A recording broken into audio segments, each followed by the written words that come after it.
Hello students. आज हम nitrogen metabolism का पार्ट थर्ड डिस्कस करेंगे। इससे पहले हम लोग ऑलरेडी डिस्कस कर चुके हैं नाइट्रोजन फिक्सेशन के बारे में, नाइट्रिफिकेशन और डिनाइट्रिफिकेशन, अमोनिफिकेशन या एनामॉक्स प्रोसेस क्या होती है, इसके बारे में हम लोग ऑलरेडी डिटेल से डिस्कस कर चुके हैं। और उसके अकॉर्डिंग हम लोगों ने नाइट्रोजन साइकिल के बारे में भी डिस्कस किया है। तो चलिए स्टार्ट करते हैं।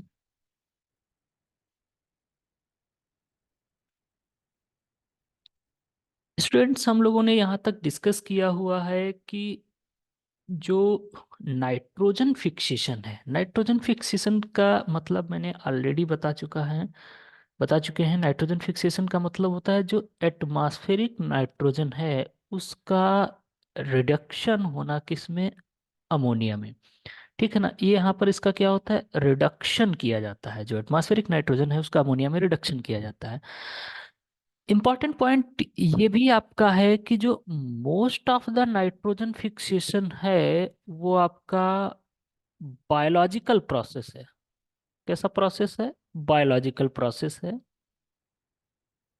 यानी कि बायोलॉजिकल नाइट्रोजन फिक्सेशन है जिसके थ्रू लगभग 90% के आसपास नाइट्रोजन फिक्सेशन किया जाता है।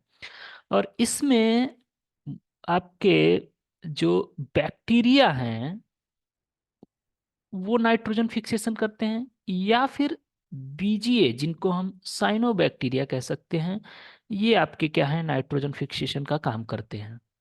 ठीक है। इनके बारे में हम लोग ऑलरेडी डिस्कस कर चुके हैं, कौन फ्री लिविंग है, कौन सिम्बायोटिक रिलेशनशिप स्टेब्लिश करके नाइट्रोजन फिक्सेशन करते हैं। यहाँ पर इंपॉर्टेंट पॉइंट एक और ये डिस्कस करने वाला है कि जो ऑर्गेनिजम्स हैं, ऑर्गेनिजम्स बोले तो हम बैक्टीरिया जो कि नाइट्रोजन फिक्सेशन करता है, ये नाइट्रोजन को फिक्सेशन करने के लिए, नाइट्रोजन को फिक्स करने के लिए एक एंजाइम की रिक्वायरमेंट होती है। इसको किसकी रिक्वायरमेंट होती है? एंजाइम की।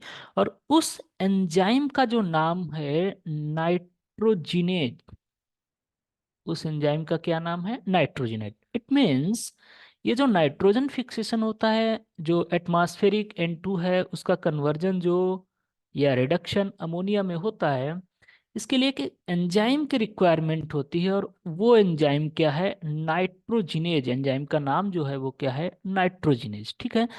हम उसी के बारे में डिटेल में थोड़ा डिस्कस करने जा रहे हैं, नाइट्रोजिनेज एंजाइम के बारे में डिस्कस करने जा रहे हैं। ठीक है। तो इंपॉर्टेंट पॉइंट यहाँ पर क्या है, आपको ध्यान में रखना है कि जो बायोलॉजिकल नाइट्रोजन फिक्सेशन है, जो बायोलॉजिकल नाइट्रोजन फिक्सेशन है is catalysed by an enzyme. Biological nitrogen fixation एक एंजाइम के द्वारा कैटलाइज किया जाता है, और उस एंजाइम का नाम क्या है? नाइट्रोजिनेज एंजाइम उसको कहते हैं। क्या नाम देते हैं उसको? Nitrogenase enzyme. इंपॉर्टेंट पॉइंट है ये। ठीक है। तो याद रखेंगे कि जो भी लिविंग ऑर्गेनिजम्स नाइट्रोजन फिक्सेशन करते हैं वो एक एंजाइम की हेल्प से कर पाते हैं, और उस एंजाइम का नाम क्या है? नाइट्रोजिनेज एंजाइम नाम है। ये इंपॉर्टेंट पॉइंट है, ध्यान में रखेंगे। उसके बाद there are three different forms of nitrogenase. Nitrogenase enzyme की तीन डिफरेंट फॉर्म्स हैं, और ये डिफरेंस सिर्फ इनके रिक्वायरमेंट के आधार पर है। किस आधार पर है? रिक्वायरमेंट पर। एक है आपका एफी टाइप। एफी टाइप यानी कि आयरन टाइप नाइट्रोजनेज एंजाइम। एक है वेनेडियम टाइप, वेनेडियम जिसको हम वी टाइप नाइट्रोजनेज एंजाइम कह सकते हैं। और एक मॉलिब्डेनम टाइप है। तो तीन डिफरेंट फॉर्म्स हैं नाइट्रोजनेज एंजाइम की। एक आयरन टाइप या एफी टाइप, दूसरा वेनेडियम टाइप या वी टाइप, तीसरा मॉलिब्डेनम टाइप या एमओ टाइप इसको कह सकते हैं।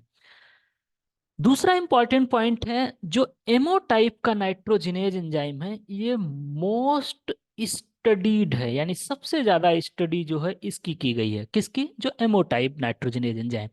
जो एमओ टाइप नाइट्रोजिनेज एंजाइम है composed of two different proteins. ये दो डिफरेंट प्रोटीन्स का बना होगा, इसको आगे डिटेल में डिस्कस करेंगे। एक को नाम देंगे एमओएफई प्रोटीन। ठीक है। एमओएफई प्रोटीन को डाई नाइट्रोजिनेज भी कहा जाता है। और दूसरा जो इसका कंपोनेंट कह लें या दूसरी प्रोटीन के पार्ट कह लें तो वो डाई नाइट्रोजिनेज कहलाता है। तो सिंपली यहाँ पर क्या, जो एमओ टाइप का नाइट्रोजनेज एंजाइम है, ये मोस्ट स्टडीज है। ये दो डिफरेंट यानी कि दो अलग अलग प्रोटीन से मिलकर के बना है, एक एमओएफई प्रोटीन और दूसरी एफई प्रोटीन। जो एमओएफई प्रोटीन है इसको डाई नाइट्रोजिनेज भी कहा जाता है, और जो एफई प्रोटीन है इसको डाई नाइट्रोजिनेज रिडक्टेज कहा जाता है। नेक्स्ट इंपॉर्टेंट पॉइंट है, जो एफी प्रोटीन है, एफी का मतलब यहाँ पर क्या है, यहाँ पर एफी का मतलब है आयरन से, ठीक है ना। तो इसके पास आयरन सल्फर का क्लस्टर पाया जाता है। आयरन सल्फर के कई सारे क्लस्टर्स प्रेजेंट होते हैं, इस वजह से इसको एफी प्रोटीन कहा जाता है। जो एमी प्रो एमओएफई प्रोटीन है, इसके बारे में अगर हम बात करें, इसके पास दो मेटल क्लस्टर्स होते हैं, एक है एम क्लस्टर्स और दूसरा है पी क्लस्टर। जो एम क्लस्टर है इसमें एफईएमओ को फैक्टर पाया जाता है। एफईएमओ का मतलब आयरन और मॉलिब्डेनम, आयरन और मॉलिब्डेनम इसका कोफैक्टर पाया जाता है। दूसरा जो पी क्लस्टर है, इसके पास क्या पाया जाता है, आयरन सल्फर का क्लस्टर पाया जाता है। तो ध्यान रखेंगे इस इंपॉर्टेंट पॉइंट को। हाँ, तो फिर से एक बार देख लें, मैंने बताया मॉलिब्डेनम टाइप जो है ये मोस्ट स्टडीड है, सबसे ज़्यादा इसकी स्टडी की गई है, और इसी के बारे में हम डिटेल में डिस्कस करेंगे। ये दो प्रोटीन से मिलकर के बना है, एक है एमओएफई प्रोटीन और दूसरी है एफई प्रोटीन। एमओएफई प्रोटीन को ही डाइनाइट्रोजिनेज कहा जाता है और एफई प्रोटीन को डाइनाइट्रोजिनेज रिडक्टेज कहा जाता है। डाइनाइट्रोजिनेज रिडक्टेज के पास आयरन सल्फर का क्लस्टर केवल पाया जाता है, जबकि एमओएफई प्रोटीन के पास दो मेटल का क्लस्टर पाए जाते हैं, एक एम क्लस्टर दूसरा पी क्लस्टर। पी क्लस्टर में आयरन सल्फर क्लस्टर होता है, और जो एम क्लस्टर है यहाँ पर एमओएफई यानी आयरन और मॉलिब्डेनम का कोफैक्टर जो है ये पाया जाता है। आई होप यहाँ तक आप सभी का क्लियर हो गया है। नेक्स्ट पॉइंट में हम क्या डिस्कस करेंगे, हम जो एमओ टाइप का नाइट्रोजिनेज एंजाइम है उसको थोड़ा और डिटेल में डिस्कस करेंगे। तो most studied nitrogenase is MO type. MO का मतलब यहाँ पर क्या है, एमओ का मतलब है यहाँ पर मॉलिब्डेनम जो है यहाँ पर पाया जाता है एज अ कोफैक्टर, ठीक है ना, इस वजह से। और ये बना होता है टू प्रोटीन्स का। एक है आपकी एमओएफई प्रोटीन, एक कौन सी प्रोटीन है, एमओएफई प्रोटीन। एमओएफई प्रोटीन को ही डाइनाइट्रोजिनेज भी कहा जाता है। और दूसरा जो प्रोटीन है वो क्या है, एफई प्रोटीन, ठीक है। एमओएफई का मतलब यहाँ पर मॉलिब्डेनम, मॉलिब्डेनम और आयरन प्रोटीन है, और एफई प्रोटीन का मतलब यहाँ पर आयरन प्रोटीन है, ठीक है ना। और एफी प्रोटीन को ही डाइनाइट्रोजिनेज रिडक्टेज कहा जाता है। एफी प्रोटीन को क्या कहा जाता है, डाइनाइट्रोजिनेज रिडक्टेज कहा जाता है। दूसरा इंपॉर्टेंट पॉइंट है, जो एमओएफई प्रोटीन है, इस प्रोटीन की बात करें तो ये टेट्रामर है। टेट्रामर का मतलब consists of four subunits, consists of four subunits. ये चार सब यूनिट्स का बना होगा। Consists of four subunits, consists of two copies of two different subunits, मतलब टू कॉपीज, दो कॉपी इसकी हो गई और दो कॉपी इसकी हो गई, इस तरह से। इसी वजह से इसी को टेट्रामर को ही लिखा गया है consists of two copies of two different, यानी एक आपकी ये हो गई और एक ये हो गई, ये दो डिफरेंट, दो दो कॉपीज हैं दो डिफरेंट सब यूनिट्स के, इस वजह से इसको क्या कहा गया है, टेट्रामर कहा गया है। मेरी बात आई होप समझ में आ रही होगी आपको। Contains both iron and molybdenum, यहाँ पर दोनों आयरन और मॉलिब्डेनम पाया जाएगा। और ध्यान रहे, जो मॉलिब्डेनम और आयरन का cofactor is the site of nitrogen fixation. इस एंजाइम में जो नाइट्रोजन फिक्सेशन की साइट है वो क्या है, मॉलिब्डेनम और आयरन साइट ही है, ठीक है ना। यहाँ पर इसके बारे में अगर हम बात करें तो ये डाइमर है। Dimer means consists of two subunits, और जो दो सब यूनिट्स होती हैं वो आइडेंटिकल होती है। आइडेंटिकल का मतलब हूबहू एक जैसी होती हैं, and they are held together by iron sulphur cluster, ठीक है ना। और ये दोनों सब यूनिट्स जो हैं आइडेंटिकल है, ध्यान रखें, लगभग 30 किलो डाल्टन की ये सब यूनिट्स होती हैं, आइडेंटिकल होती हैं। तो इस पॉइंट को आपको क्लियर होना चाहिए यहाँ पर कि जो आपका नाइट्रोजिनेज एंजाइम है एमओ टाइप, हम उसके बारे में डिटेल में डिस्कस कर रहे हैं। ये दो प्रोटीन्स का बना है, एक आपकी एमओएफई प्रोटीन, दूसरा एफई प्रोटीन। एमओएफई प्रोटीन को डाइनाइट्रोजिनेज कहते हैं और जो एफई प्रोटीन है इसको डाइनाइट्रोजिनेज रिडक्टेज भी कहा जाता है। ये टेट्रामर है। टेट्रामर का मतलब 4 सब यूनिट्स का बना होगा, लेकिन जो 4 सब यूनिट्स हैं उसमें क्या है, 2 सब यूनिट्स ऐसी हैं उसकी 2 कॉपीज हैं, और फिर दूसरी 2 सब यूनिट्स हैं उसकी भी 2 कॉपीज हैं, कुछ ऐसे करके समझ लीजिए। ठीक है ना? तो इसी वजह से इसको क्या लिखा गया है, consists of 2 copies of 2 different सब यूनिट्स। ठीक है। कंटेंस बोथ आयरन और मॉलिब्डेनम दोनों पाए जाएंगे यहाँ पर, और मॉलिब्डेनम और जो आयरन का कोफैक्टर है वही क्या, नाइट्रोजन फिक्सेशन की साइट की तरह फंक्शन करता है। ये डाइमर है। डाइमर का मतलब ये 2 सब यूनिट्स का केवल बना होता है जो डाइनाइट्रोजन रिडक्टेज है, और यहाँ पर आपके आयरन सल्फर का क्लस्टर पाया जाएगा। नेक्स्ट इंपॉर्टेंट पॉइंट ये है कि जो नाइट्रोजन फिक्सेशन है इज अ रिडक्टिव प्रोसेस। कैसी प्रोसेस है? रिडक्टिव प्रोसेस मींस यहाँ पर रिडक्शन होता है। अब रिडक्शन होने का मतलब क्या है, यहाँ पर इलेक्ट्रॉन्स देना पड़ता है। क्या देना पड़ता है? इलेक्ट्रॉन्स देना पड़ता है। तो रिडक्टिव प्रोसेस है, so it requires an electron donor. इसको एक इलेक्ट्रॉन डोनर की जरूरत पड़ती है, और वो इलेक्ट्रॉन डोनर यहाँ पर क्या है, जो फेराडॉक्सिन एक प्रोटीन है। फेराडॉक्सिन फेराडॉक्सिन एक प्रोटीन है, वो रिड्यूस्ड होती है। Reduced means it have having electrons, इसके पास इलेक्ट्रॉन्स होते हैं। ठीक है ना? तो रिड्यूस्ड होती है, ये as a electrons donor function करती है यहाँ पर नाइट्रोजन फिक्सेशन के समय। तो मुझे लगता है कि ये पॉइंट्स आपके सारे क्लियर हुए होंगे, हो गए होंगे।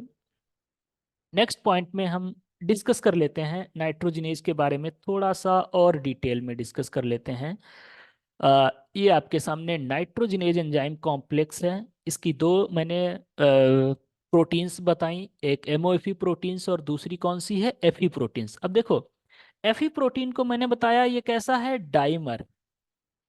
इसके बारे में क्या बताया मैंने, डाइमर। डाइमर का मतलब एक ये सब यूनिट्स है और इसकी दूसरी ये सब यूनिट्स है, और दोनों सब यूनिट्स जो है आयरन सल्फर क्लस्टर से जुड़ी रहती हैं। ठीक है। दूसरा इंपॉर्टेंट पॉइंट मैंने बताया, इसके पास आयरन सल्फर क्लस्टर पाया जाता है। नेक्स्ट जो एमओएफई प्रोटीन है इसके बारे में मैंने बताया टेट्रामर। ये इसके बारे में क्या बताया था, टेट्रामर है। टेट्रामर का मतलब ये कंसिस्ट्स ऑफ 4 सब यूनिट्स। 4 में मैंने बताया 2 कॉपीज ऑफ 2 डिफरेंट सब यूनिट। इट मीन्स एक कॉप एक ये हो गई और एक ये हो गई, ये 2 कॉपीज हो गई, और फिर एक ये हो गई आपकी, एक ये हो गई और एक ये हो गई, इस तरह से 2 कॉपी, तो ये टेट्रामर हो गई। और इसके पास जो मॉलिब्डेनम और आयरन का जो सेंटर पाया जाता है वही आपका नाइट्रोजन फिक्सेशन की साइट की तरह फंक्शन करता है। अब इंपॉर्टेंट पॉइंट यहाँ पर आपको एक चीज और देखनी पड़ेगी। जो फेराडॉक्सिन मैंने बताया कि जो नाइट्रोजन फिक्सेशन है एक रिडक्टिव प्रोसेस है, यानी कि रिडक्शन के लिए आपको इलेक्ट्रॉन देना पड़ेगा। तो यहाँ पर रिड्यूस्ड एक फेराडॉक्सिन प्रोटीन है। कौन सी प्रोटीन है? फेराडॉक्सिन प्रोटीन। ये रिड्यूस्ड फॉर्म में जब होती है तो ये क्या करती है, इलेक्ट्रॉन डोनर की तरह फंक्शन करती है। ये किसकी तरह फंक्शन करेगी, इलेक्ट्रॉन्स डोनर की तरह। इस प्रोसेस में ये इलेक्ट्रॉन डोनर, तो ये खुद क्या करती है, जब इलेक्ट्रॉन इसको दे देती है, किसको, सबसे पहले एफी प्रोटीन को दे देती है। देन ये क्या हो जाती है, फेराडॉक्सिन प्रोटीन जब इलेक्ट्रिस के पास से इलेक्ट्रॉन चला जाता है तो ये ऑक्सीडाइज्ड हो जाती है। ऑक्सीडाइज मतलब इलेक्ट्रॉन इसके पास नहीं है, वो दे दिया है उसने। एफी प्रोटीन की एक सब यूनिट से उसके पास जो आयरन का क्लस्टर होता है, इसको जब यहाँ से ऐसे इलेक्ट्रॉन दे दिया गया है, यहाँ से इसको क्या किया गया है, इस तरह से क्या किया गया है, इलेक्ट्रॉन्स इसको दिया गया है। जब इसको इलेक्ट्रॉन दिया गया, आयरन को इलेक्ट्रॉन पहुंचा, तो इलेक्ट्रॉन जो आयरन है वो कैसा हो जाता है, रिड्यूस्ड फॉर्म में हो जाता है। रिड्यूस्ड फॉर्म में इलेक्ट्रॉन जो है वो क्या करता है, ये जो एमओएफई ऑक्सीडाइज्ड फॉर्म में है इसको इलेक्ट्रॉन दे देता है। इसको क्या करता है, इलेक्ट्रॉन दे देता है, और जब इसको इलेक्ट्रॉन दे देता है तो एमओएफई किस फॉर्म में कन्वर्ट हो जाता है, रिड्यूस्ड फॉर्म में कन्वर्ट हो जाता है। और जो आयरन है वो फिर जब इलेक्ट्रॉन इसके पास से चला गया तो ये कहाँ, ये फिर से क्या हो जाती है, ऑक्सीडाइज्ड फॉर्म में कन्वर्ट हो जाती है इस तरह से, ठीक है, खुद ऑक्सीडाइज्ड हो जाती है। देन जो MOFE के पास इलेक्ट्रॉन है, ये MOFE क्या करता है, इलेक्ट्रॉन इस नाइट्रोजन, जो मॉलिक्यूलर नाइट्रोजन है, एटमॉस्फेरिक नाइट्रोजन, इसको इलेक्ट्रॉन दे देता है। तो इस तरह से इसका जो इलेक्ट्रॉन है, और इस तरह से दो मॉलिक्यूल, चूंकि नाइट्रोजन के दो एटम होते हैं तो इसके दो मॉलिक्यूल बन जाते हैं, और एक H2 भी, हाइड्रोजन भी निकलता है। और ये जो मोलिब्डेनम आयरन सेंटर है, ये इलेक्ट्रॉन इधर दे करके किस में कन्वर्ट हो जाता है, ऑक्सीडाइज्ड फॉर्म में कन्वर्ट हो जाता है। तो सिंपली कुछ इस तरह से नाइट्रोजनेज एंजाइम कॉम्प्लेक्स वर्क करता है। ध्यान रहे यहाँ पर आपको कुछ डिफरेंसेस याद रखे हैं। जो MOFE प्रोटीन है, ये साइट है, site for nitrogen fixation. Nitrogen fixation की जो साइट है वो कौन सी है, MOFE प्रोटीन। फिर मैंने एक और चीज आगे ऑलरेडी डिस्कस की थी कि 16 ATP के आसपास लगभग इसमें जरूरत पड़ती है, लेकिन ATP बाइंडिंग साइट कहाँ पर है, वो Fe प्रोटीन के पास है। डिफरेंस आपको क्लियर रखना है। साइट फॉर नाइट्रोजन फिक्सेशन क्या है, आपकी MOFE प्रोटीन है, बट जो ATP बाइंडिंग साइट है, ATP बाइंडिंग साइट वो किसके पास प्रेजेंट होती है, ATP बाइंडिंग साइट, तो आप लिख सकते हैं प्रेजेंट एट Fe प्रोटीन, ठीक है ना। और MOFE प्रोटीन जो है वो आप इसके बारे में क्या लिख सकते हैं, एक्टैज नाइट्रोजन फिक्सेशन साइट। आप इस तरह से ये दोनों को क्लियर कर सकते हैं। आई होप ये आपका क्लियर हो गया होगा यहाँ पर, ठीक है। उसके बाद एक और पॉइंट हम डिटेल में ये डिस्कस कर सकते हैं कि reactions catalysed by nitrogenase enzyme. तो एक तो जो मॉलिक्यूलर नाइट्रोजन है उसका कन्वर्जन जो अमोनिया में है, इसको हम मॉलिक्यूलर नाइट्रोजन फिक्सेशन कहते हैं। ये एक तो हम डिस्कस कर चुके हैं कि इस रिएक्शन को कैटलाइज करता है। उसके साथ ही साथ ये नाइट्रस ऑक्साइड का रिडक्शन भी करता है, ठीक है, ये एजाइड का रिडक्शन भी करता है, ये एसिटिलीन का भी रिडक्शन करता है, ये हाइड्रोजन का प्रोडक्शन भी करता है, और ये ATP हाइड्रोलिटिक एक्टिविटी भी करता है। तो सिंपल सा इसका मतलब यही था यहाँ पर कि आप ये ना समझें कि केवल नाइट्रोजन फिक्सेशन का ही काम कर रहा है, ये इसके साथ और भी कई सारी रिएक्शंस हैं जो कि कैटालाइज कर सकता है। सिंपल रिएक्शंस के बारे में अगर हम डिस्कस करें तो वो क्या होगी, आपकी जो N2 है, जो N2 जो कि मॉलिक्यूलर नाइट्रोजन है, ये N2 क्या करता है, किस में कन्वर्ट होता है, NH3 में। और चूंकि N2 नाइट्रोजन के दो एटम्स है तो यहाँ पर अमोनिया के दो मॉलिक्यूल्स बनते हैं, और एक हाइड्रोजन एटम का भी प्रोडक्शन होता है। यहाँ पर 8 इलेक्ट्रॉन्स प्लस 8 प्रोटॉन की रिक्वायरमेंट पड़ती है, ठीक है ना। और एंजाइम वर्क करेगा कौन सा एंजाइम, नाइट्रोजिनेज। कुछ इस तरह से आप इस प्रोसेस को समझ सकते हैं। बहुत डिटेल में अगर प्रोसेस आप समझना चाहें तो ऐसे है, नाइट्रोजन, मॉलिक्यूलर नाइट्रोजन कुछ इस तरह से, पहली स्टेप में क्या होता है, दो प्रोटॉन प्लस दो इलेक्ट्रॉन्स, ठीक है। तो ये कुछ इस तरह से NH डबल बॉन्ड NH इस तरह से फॉर्मेशन होता है। उसके बाद फर्दर इसमें नेक्स्ट स्टेप में दो हाइड्रोजन, दो प्रोटॉन प्लस दो इलेक्ट्रॉन, फिर से ये बन जाता है H2N और NH2।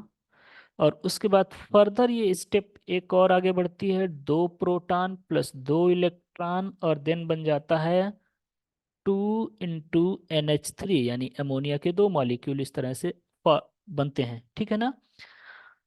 तो इस तरह से आप देख सकते हैं नाइट्रोजन फिक्सेशन के ये कुछ फंक्शन हैं, सॉरी नाइट्रोजनेज एंजाइम के फंक्शंस के बारे में हम डिटेल में डिस्कस किए। अगर,